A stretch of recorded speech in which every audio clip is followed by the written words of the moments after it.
আজিরে বেটা দুলু এ দুলু রে। মালদার হরিশ্চন্দ্রপুরের মোবারকপুর কালীতলায় কন্টেন্ট ক্রিয়েটর দুর্লভ সাহার রহস্য মৃত্যু নিয়ে এবার মুখ খুললেন শোকস্তব্ধ বাবা মা। বৌমাকে কাঠগড়ায় দাঁড় করিয়ে একের পর এক বিস্ফোরক অভিযোগ করলেন তারা। সন্দেহের বশে স্বামীর সঙ্গে অশান্তিতে স্বামীর শ্বশুরবাড়ির লোকের বিরুদ্ধে একাধিকবার কেস করেছিল দুর্লভের স্ত্রী। জেল পর্যন্ত তাদের খাটতে হয়েছিল। সেই কারণেই মানসিক অবসাদ ছিল দুর্লভ, এমনটি অভিযোগ করে এবার হরিশ্চন্দ্রপুর থানায় লিখিত অভিযোগ দায়ের মৃতের বাবার। যে ঘটনার শোরগোল ফেলে দেয়, মৃত্যুর কারণ হিসেবে তাদের দাম্পত্য কলহ সামনে আসে। পাল্টা সালমা সমস্ত অভিযোগ অস্বীকার করে মৌসুমীকে দায়ী করেন। দুজনের এই পারস্পরিক দোষারোপের মাঝে এবার মুখ খুলল শোকস্তব্ধ বাবা মা। বড় ছেলে হারানোর শোকে এখন তারা কাতর। এই ঘটনা মানতে পারছেন না কোনোভাবেই। তাদের অভিযোগ, মৌসুমীর এটা দ্বিতীয় বিয়ে। বিয়ের পর থেকেই সন্দেহের কারণে অশান্তি করত। স্ত্রীর সঙ্গে অশান্তির কারণে দীর্ঘদিন মানসিক অবসাদে ভুগছিল সে। মৃত্যুর প্রকৃত কারণই বা কী ছিল, সেই দিকেই তাকিয়ে সকলে। আপনার শ্বশুর শাশুড়ি আপনাকেই দায়ী করছে দুর্লভের মৃত্যুর ঘটনায়। আপনি নাকি দোষী, আপনি নাকি অশান্তি করতেন, আপনি নাকি মানসিক টর্চার করতেন দিনের পর দিন, এমনটাই অভিযোগ। কি বলবেন? আমার বলার তো অনেক কিছুই আছে। যদি আমি দোষী থাকতাম তাহলে আমার স্বামী মারা যাওয়া আজকে 8 দিন হয়ে গেছে। 8 দিন পরে কেন এই দোষারোপটা করছে? আর সর্বপ্রথম কথা, আমার স্বামীর মৃত্যুর জন্য আমি ন্যায় বিচার চেয়েছিলাম বলে আমি সেই উদ্যোগটা নিয়েছিলাম, আর ওরা আমাকে সাপোর্ট করেছিল। তার প্রমাণ আমার কাছে বহু প্রমাণ আছে। থানা যদি নিতে চায় আমি দিব। ওরা আমাকে কেস করতে সাহায্য করেছে, বলেছে যে আমার ছেলের মৃত্যুর জন্য সালমা সরকার দোষী, তুমি এগিয়ে যাও, আমরা সবাই সাপোর্টে আছি। এবং ঋত্বিক সাহা যে আছে, দুর্লভ সাহার ভাই, আমার দেওর, সে কিন্তু সালমা সরকারের ফোনটা কেড়েছিল সেদিন রাত্রে। আর সেই ফোন নিয়ে আমার শ্বশুরবাড়ির লোকজন থানায় জমা দিয়েছে উইথ সিগনেচার, মানে সিগনেচার করে জমা দিয়েছে, তার প্রমাণও আছে। তো সেই জায়গায় আমি দোষী কী করে হলাম? আমি যদি দোষী থাকতাম তাহলে তো মানে ওরা 8 দিন আগে এই কথা বলতে পারতো। আজকে এখন নতুন করে কেন? কারণ আমার স্বামীর যা জমি জায়গা সম্পত্তি আছে, আমার দুটো মেয়ে বা আমরা কোনো অগ্রাধিকার না পাই বা আমরা কোনো কিছুই না পাই, সেই জন্য এগুলো ষড়যন্ত্র, এগুলো জমি জায়গার লোভে তারা এগুলো এখন মিথ্যা ব্লেম লাগাচ্ছে। এটা সবাই ভালো করেই বুঝতে পারবে সময় আসলে। আর আমার কাছে প্রচুর প্রমাণ আছে সালমার বিরুদ্ধে, যে আমার শ্বশুর বাড়িতে যেত গভীর রাত্রে হোক সারাদিনে হোক, এমনকি আমাদের বেডরুমের ঘনিষ্ঠ মুহূর্তের মানে ওদের ছবি আমার কাছে আছে। সেটা আমি থানায় জমা দিয়েছি, থানা দেখেছে সেটা, ঠিক আছে। আমার শ্বশুরবাড়িতে যাওয়ার সাহসটা সালমা সরকার কি করে পেল? তার মানে আমার ফ্যামিলির লোকজন, আমার শ্বশুরবাড়ির লোকজন সবাই জানতো ওদের ব্যাপারটা, যে ওরা বিয়ে করেছে এবং বাড়িতে যাতায়াত করছিল। তো আমার সঙ্গে ডিভোর্সের ব্যাপার যেটা উঠে আসছে, যে টাকার জন্য, আমি কেন দাবি করব না? যদি একটা মেয়ের জন্য, আমার দুটো মেয়ে থাকতে কেউ যদি আমাকে ছাড়তে চায়, বারংবার লোকজনের সামনে বসে বলে আমি ডিভোর্স চাই, ডিভোর্স চাই, ফ্যামিলির লোক তাকে সাপোর্ট করে ছেলেকে যে হ্যাঁ ডিভোর্স নিয়ে নে, তো সেখানে তো আমার অধিকার। আমার দুটো মেয়ের জন্য আমি টাকা চেয়েছিলাম, আমি নিজের জন্য কিচ্ছু চাইনি। সেটার প্রমাণ আছে আমার কাছে। থানা, চাঁচল থানাও জানে, হরিশ্চন্দ্রপুর থানাও জানে। দুটো মেয়ে থাকলে একটা মা হিসেবে আমি সেই দাবি করেছিলাম। কিন্তু বিগত 1 মাস ধরে তো আমার হাজব্যান্ডের সাথে আমার সম্পর্কটা অনেক ভালো হয়েছিল, অনেকটাই ভালো হয়েছিল। সেই জন্যই সালমা সরকারের এত প্রবলেম ছিল, এত প্রেশার দিত যে আমি বিয়ের ভিডিও ফাস্ট করে দিব। সমাজের চক্ষু লজ্জায়, কলঙ্কের ভয়েও এই কাজ করেছে। আপনার শ্বশুর শাশুড়ি বলছে সালমাকে তারা চেনেনি না, কি বলবেন? সালমাকে চেনে, এবং সালমা যে আমাদের বেডরুমে যেত আমার গ্রামের বাড়িতে, সেই ঘনিষ্ঠ মুহূর্তের ছবি, যে এআইয়ের মাধ্যমে ওরা যে ছবিগুলো পোস্ট করতো সান কিং দিয়ে প্রোফাইলে, সেই প্রোফাইল আমি থানাকে দেখিয়েছি, থানার অফিসারকে দেখিয়েছি, এবং সেই অফিসার বয়ান দিয়েছে যে না, এটা এআইয়ের মাধ্যমে, মানে এটা এডিটিং করা ছবি নয়, এটা রিয়েল পিক। সালমা সরকার আমার শ্বশুর বাড়িতে যাওয়ার সাহসটা কার মাধ্যমে পেয়েছিল? আমি সেটাই প্রশ্ন করতে চাইছি। বলছি আপনি যে অভিযোগ করলেন সম্পত্তি থেকে বঞ্চিত করতে চাইছে, কারা চাইছে আপনাকে? বলছি একদম আমার শ্বশুর শাশুড়ি এবং ঋত্বিক সাহা, মানে ওর ভাই এবং ভাইয়ের বউ, এই 4 জন আমাকে 9 মাস ধরে আমার স্বামীর কাছে যেতে দেয়নি। এবং আমার গ্রামের বাড়ি, যেটা আমাদের বিশাল বড় বাড়ি, সেই বাড়ি থেকে আমার দুটো মেয়েকে এবং আমাকে সব কিছু থেকে বঞ্চিত। কেন যেদিন দুর্লভ মারা যায় সেদিনও তো আপনার কাছ থেকে এসেছিল। হ্যাঁ, একদম একদম, তার প্রমাণও আছে। আমি তো সবসময় বলছি, আমি প্রমাণ নিয়ে বলছি।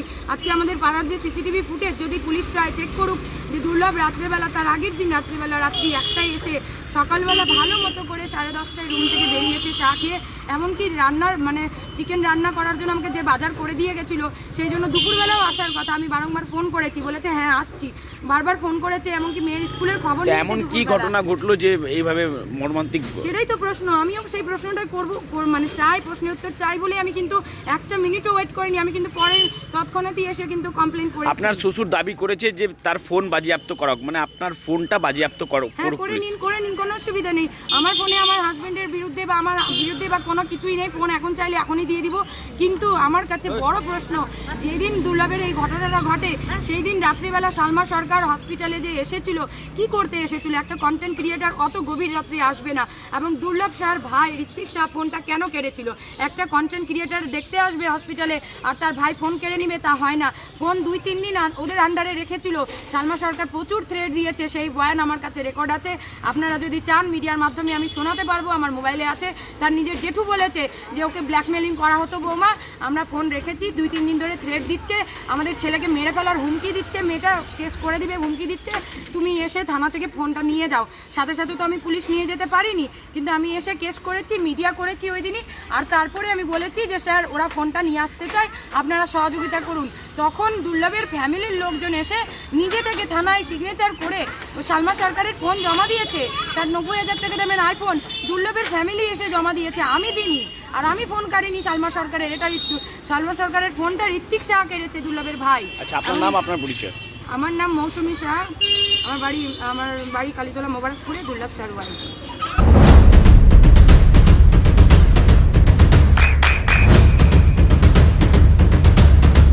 বৃষ্টিতে স্বস্তি। বৃষ্টি অ্যাকোয়া বিশুদ্ধ পানীয় জল। চেনা নাই, জানা নাই, কোনো কিছু নাই। আর সালমার প্ররোচনায় সেটা হবে সেটা না, কারণ যে মৌসুমী সাই বলেছিল যে আমার স্বামী এখন স্বাভাবিক এবং আমার কাছে আসছে এবং যাচ্ছে, সেই রাতেই, যে রাতে মানে তার আগাম রাতে আর কি, বৃহস্পতিবার রাত্রিটা সারাটা রাত্রে মৌসুমী সাহের সঙ্গে ছিল এবং 11টার সময় অফিস চলে যায়। অফিসে যাওয়ার সময় আমার ছেলের দেখা পাইনি। আমি যখন অফিস থেকে এসে ঘুমিয়ে যাই, রাত্রি 12টার সময় দেখছি যে আমার নিজের শোয়ার ঘরে এসে সে ফাঁস লেগে যায় গলায়। এটা একমাত্র মৌসুমী সাহেব বলতে পারবে। উনার যদি মোবাইলটা ট্র্যাক করা যায় কিংবা উনার মোবাইলটা সিজ করা যায়, আশা করি সব কিছু পাওয়া যাবে। কারণ উনার সাথে যখন স্বাভাবিকভাবে হয়ে গেছে, উনি আর এই স্টেটমেন্ট মানে উনি বললে ভুল হবে, আমার যাই বোমা নাকি যাই হোক, সেটা বোমা বলেও স্বীকার করতে লজ্জা লাগছে। আর এত কেস দিয়েছে, 9 বছর আগে উনি ছিলেন, মানে ওই মেয়েটা ছিল মালদা সবার কেবিলের এক রিপোর্টার বাপ্পি দাসের স্ত্রী। আমার ছেলেকে প্রেমের জালে ফেলে বিয়ে করে এবং 9 বছরের পর 2 বছর পরে 7 বছর ধরে অসহ্য মর্মান্তিক টেনশন দিচ্ছিল, যার জন্য এই টেনশন হতে হতে সম্পূর্ণ পরিবারের মধ্যে যখন করে আর কি, সবাইকে যখন কেসে ঝুলিয়ে দেয়, সবারই নামে যখন কেস দেয় 11 জন 12 জন নামে, তখনই আমার ছেলের মানসিক অবস্থা প্রচুর খারাপ হয়ে যায়। যার জন্য একটা আমাদের মানে সেটেলমেন্ট হয় কোর্টে গিয়ে, যে এত কিছু করে, এত কেস তো কিছু নয়। আপনাদের নামে কেস হয়েছিল? হ্যাঁ, আমাদের নামে, আমার ভাস্তি জামাই ভাস্তির নামে, মানে আমার ছেলে জেল খেটেছে 14 দিন, আমার স্ত্রী খেটেছে 7 দিন, এবং আমরা প্রত্যেকে 6 ঘন্টা করে যেতে থাকতে হয়, সেটা ছিলাম আমাদের এতে কি বেচাচল কোর্টে 6 ঘন্টা করে যেতে থাকতে হয়, সেটা ছিলাম। এবং লাস্ট এতে একটা ইয়ে হলো, মানে সেটেলমেন্ট হলো যে 10 লাখ টাকায় মানে ফাইনাল হবে, সব কেস ফেস। এই মৌসুমী সার সাথে। কিসের জন্য ফাইনাল, কি ব্যাপার? এটা আমাদের কেস ফেস তুলে দিবে এবং ডিভোর্স দিবে, আমার ছেলেকে, দুর্লভ শাহকে ডিভোর্স দিবে। মানে আপনারাও চেয়েছিলেন যে ডিভোর্স? হ্যাঁ, আমরা চাইছি যে এর থেকে মানে এর কাছ থেকে সরে যাওয়া অনেক ভালো। যাই হোক, তার জন্য আমি আবার একটা জায়গা বিক্রি করেছি, আমার মানে বউর স্ত্রীর আমি একটা জায়গা বিক্রি করেছিলাম 9,25,000 টাকায়, সেটারও প্রমাণ আছে। সেই জায়গাটা মানে এটা সেটেলমেন্ট হওয়ার পর আমি জায়গাটা বিক্রি করেছি চিতলিয়াতে, সেটা বেশবুড়ার মধ্যে চিতলিয়াতে আমি জায়গাটাও বিক্রি করেছি। কিন্তু পরবর্তীতে ওই নাকি 15 লাখের নিচে নিবে না, তাছাড়াও বলে যে মানে 15 লাখ টাকা নিবো, কিন্তু আমার নামে করতে হবে 10 লাখ টাকা, 5 লাখ টাকা তুমি মেয়ের নামে, এ থেকে ভেস্তে যায় কেস, ঠিক আছে। তারপর নাকি যাই হোক, মৌসুমীর স্টেটমেন্ট অনুযায়ী বুঝতে পারছি যে নাকি 1 মাস না 15 দিন যাবত একসাথে মিলেমিশে থাকছিল, কিন্তু মৌসুমী স্যার কাছ থেকে আসার পরেই আমার ছেলে গলায় ফাঁস দিয়ে মারা গেছে। তো আপনার যে আপনার বৌমা যেটা অভিযোগ করছে যে সালমা নাকি দোষী, সালমা নাকি দায়ী, সালমার বিরুদ্ধে প্ররোচনা, মানে আপনার ছেলেকে মানে মরে যেতে প্ররোচনা দিয়েছে সালমা। চিনতেন সালমাকে? না, আমি চিনতাম, আমি সালমার নামটাই শুনিনি এ পর্যন্ত, আমি শুনিনি। কারণ আমি তো 11টার সময় যাই আর রাত্রি হয়তো 7টার সময় আসি। আমি তো ব্লকের একটা স্টাফ হোসেন ভবানের।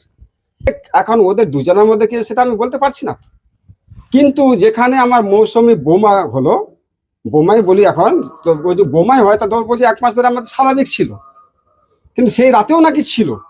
সকাল 10টার সময় ও নাকি ওখান থেকে বাসা থেকে বের হয়েছে, চাচুর বাসা থেকে বের হয়েছে। তারপরে তো একটা ঘটনা, তাহলে আমি সালমার দোষ দিব কি? আর সালমার বাকি আমি সালমাকে এক কথা চিনি না, পরিষ্কার কথা। সালমাকে আমি চিনি না, সালমাটাকে আমি জানি না।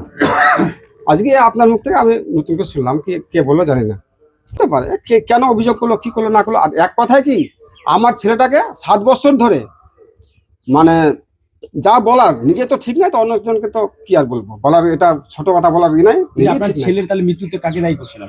আমি টোটাল সম্পূর্ণটাই আমি মৌসুমী সাহাকে করছি। মৌসুমী সাহার জন্য এটা হয়েছে। এই যে আপনাকে দেখালাম কতগুলো কেস, মানে এইভাবে এই কারণে কি মানে মানসিক হ্যাঁ মানসিক টেনশন ভেঙে একদিকে আমরা জমি বিক্রি করছি, কেসে লড়ছি, কেসের জন্য আবার জমি বিক্রি করলাম। 10 লক্ষ টাকা যখন হয় তখন আমার 9,25,000 টাকা জমি বিক্রি করছি, তারও প্রমাণ আছে। আগে আমাদের সেটেলমেন্ট হয়েছে 10 লক্ষ টাকা, তারপর আমি জমিটা বিক্রি করছি। যদি না বিশ্বাস হয় তাহলে আপনাদেরকে আমি ডিড দেখাবো, আমরা যে রেজিস্টার দিয়েছি যার কাছে বিক্রি করেছি সেই ডিডটাও দেখাবো, যে আমরা ওর জন্যই আমরা জমিটা বিক্রি করেছি, কিন্তু সেটাও ভেস্তে গেল। আরো আমরা বলি যে এটা তুমি যে অ্যাকাউন্ট দেওয়ার ছিল, ওর বনজামের একটা অ্যাকাউন্ট দেওয়া ছিল কুশিদার, শুভঙ্কর না কি নাম, যাই হোক নামটা ঠিক আসছে না মনে। কিন্তু সেই অ্যাকাউন্টটা যখন আমি চাই তখন বলছে না, আমাকে নিষেধ করেছে, অ্যাকাউন্ট দেওয়া যাবে না, 15 লক্ষ টাকা হলে হবে, না তা হবে না। মানে 15 লক্ষ টাকা চেয়েছিল আপনার? হ্যাঁ, পরবর্তীতে 15 লক্ষ টাকা চেয়েছিল। প্রথমে 10 তারপরে 15।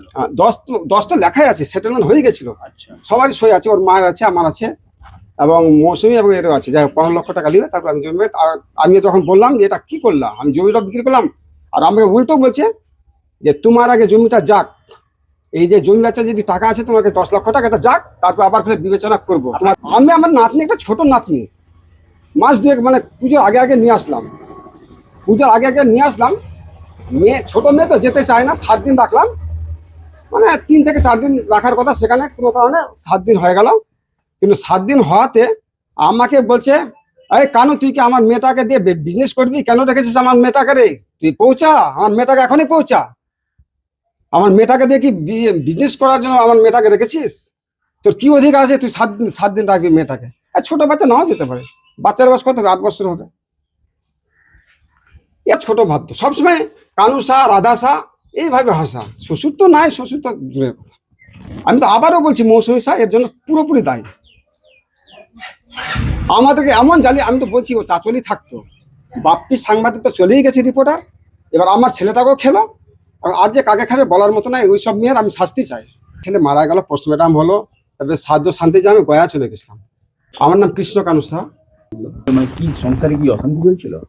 হ্যাঁ, সংসারে অশান্তি, কি অশান্তি চলছিল? কতদিন ধরে অশান্তি চলছিল সংসারে? অনেকদিন ধরে অশান্তি, স্বামী স্ত্রী থেকে প্রচন্ড অশান্তি, স্বামী স্ত্রী থেকে। ওই যে আজকে এটা মেয়েকে ভালোবাসছিস, কালকে ওটা মেয়েকে ভালোবাসছিস, কালকে ওকে ভালোবাসছিস, কালকে ওকে ভালোবাসছিস, হাজার মেয়েকে দিয়ে সন্দেহ করতো। মানে আপনার মানে দুর্লভের স্ত্রী সন্দেহ করতো? শান্তি দিত না। আমার ছেলে পালিয়ে চলে আসতে বাড়িতে। হ্যাঁ, অনেকবার 10-15 বার হবে। জেল কেটেছিলেন? হ্যাঁ, জেল কেটেছি, মানে কি আমার অভিযোগটা কে ছেলে করেছিল? জেল কেটেছে। একদম অভিযোগটা কে করেছিল? ওই যে আপনার বৌমা? হ্যাঁ, কি অভিযোগটা করেছিল, কেন অভিযোগ করেছিল? ওই বলছে এই তুমি এটা মেয়ের সঙ্গে থাকছো, আজকে এটা মেয়ের সঙ্গে, ওটা মেয়ের সঙ্গে। আপনাদের নামে কেন? আমরা তো কিছুই, আমাদের দোষ নাই ওখানে, কিন্তু আমাদেরকে টেনে ঢুকিয়ে দিয়েছে, যেহেতু আমি শাশুড়ি সেই জন্য ঢুকিয়ে দিত আমাকেও টেনে। বলতো যে তোদেরকে কাউকে শান্তি দিব না, তোদেরকে কাউকে শান্তি দিব না। আপনাদের সাথে অশান্তি করতো? আমি 7 দিন, আমার ছেলে 2 বার জেল কেটেছে। হ্যাঁ, সবাই বাড়ির সবাইকে ঢুকিয়েছে এভাবে। মৌসুমী শাহ, আপনার বৌমা হলো তো? হ্যাঁ, মৌসুমী শাহ সালমা কাউকে চেনেন?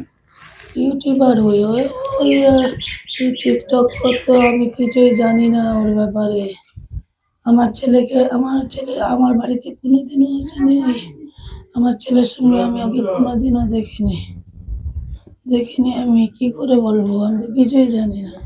মানে দোষীটাকে মানে মানে আপনার কাছে কে দায়ী, মানে কে দোষী? আমি আমি তো আমি তো বলতে পারবো না যে সালমান দোষ কি কারো দোষ। আমি তো কারো দোষ করি না। আমার বৌমাও শান্তি করতো আমার ছেলের সঙ্গে। আমি তো সালমাকে কোনোদিনও আমি বাড়িতে আসতে দেখিনি, আমার ছেলের সঙ্গে ঘুরতে দেখিনি। আমি কি করে বলবো? সালমাকে নিয়ে মানে কোনো সময় বলতো আপনাকে, মানে কোনো কিছু না বলতে পারে? না, বলতো না, আমাকে কিছুই বলতো না, শুধু বলতো এই বাড়িতে অশান্তি, এগুলো নিয়ে অনেকবার কেস টেস হয়েছে, এগুলো নিয়ে বলতো। তারপরে বলতো মা আমি আর বাঁচবো না, মা আমি আর বাঁচবো না, এটাই শুধু বলতো, মাছ বাঁচবো না মা, আমার জন্য তোমাকে কিছু করতে হবে না মা, আমার ভাইয়ের জন্য করো, আমার জন্য কিছু করতে হবে না, আমি বাঁচবো না যে। অশান্তিতে, খুবই অশান্তিতে ভুগতাম। হ্যাঁ, আমি অনেকবার ওকে এই বাড়িতে এনেছি, অনেকবার চলে গেছে, অনেকবার কেস করেছে। মৌসুমী তারপরে ছোট ছেলের বিয়ে হয়, তখন এনেছি। তারপরে আমার ছেলের সঙ্গে অশান্তি করে ঘরে তালা দিয়ে চলে যায়, আমার ছেলেকে ঢুকিয়ে ঘরের ভিতরে মেন গেট দরজা বন্ধ করে চলে যায়। আমার পরিবারের যত ভাতিজগুলো আছে, জামাইগুলো আছে, পাশের বৌমা টৌমা সবার নামে কেস করে দেয়। তারপরে এই কেস চলতে থাকে। তারপরে আমার সপরিবারে গিয়ে আমরা লকআপে ঢুকি। ওখানে আমার ছেলের উপর অত্যাচার করা হয়, মারধর করা হয়, টাকা পয়সা দিয়ে আমার ছেলেকে ছাড়িয়ে নিয়ে এসেছিলাম আমি বাড়ি। তা সত্ত্বে আমার ছেলে আবার বারবার অশান্তি, আবার কোর্টে বসে মীমাংসাতে বসি। আমার ছেলের জন্য দশ দশ 10 লাখ টাকা চেয়েছিল ওই কে চেয়েছিল টাকাটা? মৌসুমি। কেন, কিসের জন্য চেয়েছিল? ডিভোর্স দিবে বলতে, সে যে আমি তোমার সঙ্গে থাকতে চাই না, আমি ডিভোর্স চাই। তখন আমি এখানকার প্রধান মেম্বারদেরকে নিয়ে, সবাইকে নিয়ে চাঁচল কোর্টে গিয়ে মীমাংসা করি। তখন আমার বৌমা তখন স্ট্যাম্প পেপারে সই করলো যে 4 করে আমার পতিনগুলোর জন্য, আর 2 আমার বৌমার জন্য। স্ট্যাম্প পেপারে সই করে দিল যে ঠিক আছে, এটাই আমি রাজি, ডিভোর্স পেপারে সই করে দিব। তখন আমার বৌমা আবার ওর বাড়িতে গিয়ে বলছে আর ডিভোর্স পেপারে সই করলো না। তারপরে বলছে আমি একাই 10 লক্ষ টাকা নেব, আর আমার মেয়েদেরকে ওদের বাচ্চা ওরা বুঝবে, আমি জানি না। তারপরে আমি থেকে যাই। তারপরে আমার ছেলে আবার এখানে ওখানে যাওয়া আসা করে। আমি ছেলেকে বলি যে বেটা কি হয়েছে রে, এ মীমাংসা তো হলো না, কিছু না, কি হচ্ছে? বাচ্চা দুটোর স্কুল বন্ধ হয়ে গেছিল। তখন আমি ছেলেকে একদিন বলি, বেটা মানুষের বাচ্চা হচ্ছে না বেটা, আর দুটো তোর সোনার মতো ধন দিয়েছে, তুই স্কুলে পড়াশোনা করা, তুই নিজের সংসার দেখ বেটা, তুই আবার বউ বাচ্চার কাছে ফিরে যা। আর তোদের জন্য আমি চাঁচলে জায়গা নিয়ে দিব। আর এখানে অ্যাডজাস্ট করতে পারছে না বৌমা, আমি তোমার চাঁচলে জায়গা নিয়ে দিব, ওখানে 2টো রুম করে দিব আর ঘর করে দিব। তারপরে তুই 2টো বাচ্চাকে নিয়ে সংসার করবি আর থাকবি, সুখে থাকবি। কিন্তু আমার ছেলে আবার আমার কথা শুনে বারবার আমার বৌমার কাছে গেছে, আর বারবার সিঁদুর পরিয়ে দিয়েছে। আমার বৌমা, আমার ছেলে বাচ্চা থাকা সত্ত্বেও আমার বৌমা কোনোদিনও সিঁদুর পরতো না, শাঁখা পরতো না। আমার ছেলে গিয়ে বলতো যে আমি তো বেঁচে আছি, তুমি কেন শাঁখা সিঁদুর পরছো না, কেন সিঁদুর পরছো না? বারবার আমার ছেলে শাঁখা সিঁদুর পরিয়ে দিয়েছে, আবার বারবার তুলে দিয়েছে। আমাকে সবাই এসে বলতো যে তোর বৌমা শাঁখা সিঁদুর পরছে না, তোর বেটার অমঙ্গল হচ্ছে, তোর বেটা আর বাঁচবে না। আমি বলতাম কেন শাঁখা সিঁদুর পরছে না রে বেটা, গিয়ে তুই শাঁখা সিঁদুর পরিয়ে দে বেটা, পরিয়ে দে। আমার বেটা 2-3 বার গিয়ে শাঁখা সিঁদুর পরিয়ে দিয়েছে, কিন্তু তা সত্ত্বেও শাঁখা সিঁদুর তুলে দিয়েছে। আচ্ছা, সালমার বিরুদ্ধে যেটা অভিযোগ করেছে, সেটা অভিযোগটা ঠিক না ভুল? আমি তো সালমার ব্যাপারে তো কিছু জানিই না, তো আমি কি করে বলবো? আমাকে বেটা বলে যেত যে আমাকে কে হুমকি দিল, আমি শুধু একটা বারের জন্য ছেলের কাছে বলতে চাইছি অনুরোধ করে যে তুই চলে গেলি, কিন্তু একবারের জন্য বললি না কেন যে আমাকে কে হুমকি দিচ্ছে? কিন্তু আমার বেটা লাস্টের বারের জন্য বললো না যে কে হুমকি দিল। আমার বেটা বউর কাছ থেকে বেলা 10টায় এসে আমাকে বলল, চা খেলো আমার বেটা, কিন্তু সারাদিন সেদিন কিন্তু ওই বারবার ছুটাছুটি করেছে।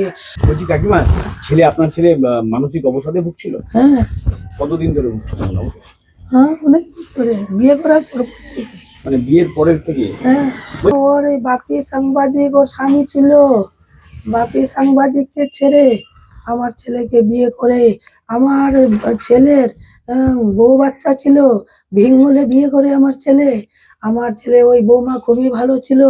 আমার ওই বৌমাকে এসে বলে তুই বাড়ি থেকে বের হয়ে যা, এটা আমার স্বামী। বাপি সাংবাদিককে ছেড়ে এসে আমার ছেলেকে বিয়ে করে, তা সত্ত্বেও আমার ছেলেকে শান্তি দিল না, কিছু না, টর্চার করতেই থাকলো বারবার। অশান্তি, বারবার আমি এসে গেছি থানায়, হরিশ্চন্দ্রপুর থানা, চাঁচল থানা। আমার এইবারে আমার ছেলেকে প্রচন্ড মেরেছিল, রক্তাক্ত করে দিয়েছিল, পিঠে রক্ত বেরোচ্ছিল। কে মেরেছিল? থানায় পুলিশে কি যেন শেরের নাম আছে, আমি জানি না। আমি রাত্রেবেলা মলম লাগিয়ে দিচ্ছিলাম, ওরা বলছে মা লাগাবো না। আর দেখছি যে একদম বুটগুলো খিচে মেরেছে না, একদম ফেটে গেছে শিরা হয়ে, আর এগুলো ফুলে গেছিল, আর এগুলো কালো হয়ে গেছিল। প্রচন্ড মেরেছিল শের প্রচন্ড মেরেছিল। বলছি কাকিমা, আপনার কি নাম? আমার নাম রাধা শাহ। হ্যাঁ, আমার বড় ছেলে। কয় ছেলে আপনার? আমার 2 ছেলে, দুর্লভ সাহা, ঋত্বিক সাহা। নদিয়ার সবথেকে বড় English medium school JRS public school প্রায় 35 বিঘা জমির ওপর গড়ে উঠেছে বিশাল ক্যাম্পাস। নার্সারি থেকে শুরু করে উচ্চ মাধ্যমিক, ITI college, law college, BEd college, ভর্তি চলছে জেআরএস পাবলিক। ব্যালকনি বা সিঁড়ির রেলিং, মডিউলার কিচেন বা ড্রয়িং রুম, এক কথায় আপনার স্বপ্নের বাড়িকে করে তুলুন আরো সুন্দর। Chakdah ply centre, gorgeous look বা কোয়ালিটি সবে 3 number 1 Chakdah ply centre. Chakdah ply centre, KBM, Chakdah, Nadia. আপনি কোথায় ইনভেস্ট করবেন, কেন করবেন, বুঝতে পারছেন না তো? সঠিক গাইডলাইন পেতে আজই আসুন নদিয়ার চাকদাতে নিবেদিতা প্রাইভেট লিমিটেডে। Nivedita private limited, marketing and distribution service. Chakdah aluminium centre, ply, কাঁচ, laminates, kitchen fittings, door lock, window ও অ্যালুমিনিয়ামের খুচরো ও পাইকারি বিক্রেতা। চাকদা অ্যালুমিনিয়াম সেন্টার, পূর্বলালপুর 50 নম্বর রেলগেটের পাশে, চাকদা, নদিয়া। হোমওয়ার্কটা করেছো? হ্যাঁ স্যার। এ বাবা, ভুল করেছো কেন? চোখে কেমন ঝাপসা দেখছি, লিখতে আর পড়তে খুব সমস্যা হচ্ছে। চাকদার মডার্ন অপটিক্স থেকে ভালো চোখের ডাক্তার দেখিয়ে নাও। প্রতিদিন প্রকৃত চোখের ডাক্তার ও দৃষ্টি বিশেষজ্ঞ মডার্ন অপটিক্স, চাকদহে। স্যামসাং, জিও, রিয়েলমি,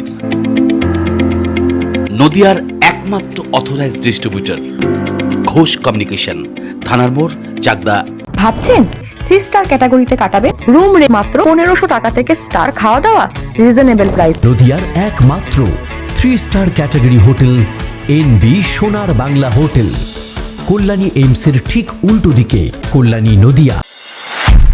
নদিয়া জেলার সবথেকে বড় বিল্ডার্স চাকদার মা মনসা বিল্ডার্স, রড ও সিমেন্টের পাইকারি ও খুচরো বিক্রেতা। মা মনসা বিল্ডার্স, পদ্মবিলা, চাকদা, নদিয়া। রড কেনাকাটায় থাকছে ডিসকাউন্ট অফার। মা মনসা বিল্ডার্স,